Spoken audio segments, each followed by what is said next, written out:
Hello guys, so today I'm going to show you how to fix iPhone volume going up and down automatically, and you cannot do much about it. So first of all, what you can do is go to your settings and go to sounds and haptics and change your ringtone volume. So this one. This is one of the ways. This is just for the ringtone.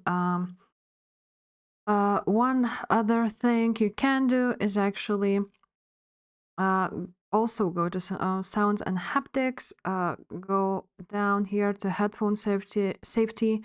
And if you are using, for example, headphones and you don't want the sound to be very high, the volume to be very high, just reduce loud audio.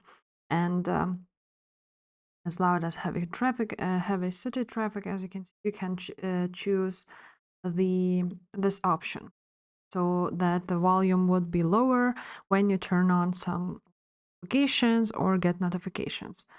Another one is to go to your Face ID and passcode.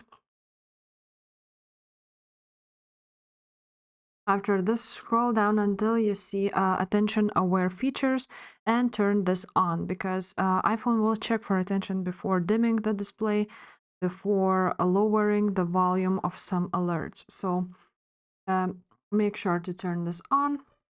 Of course, check for software updates.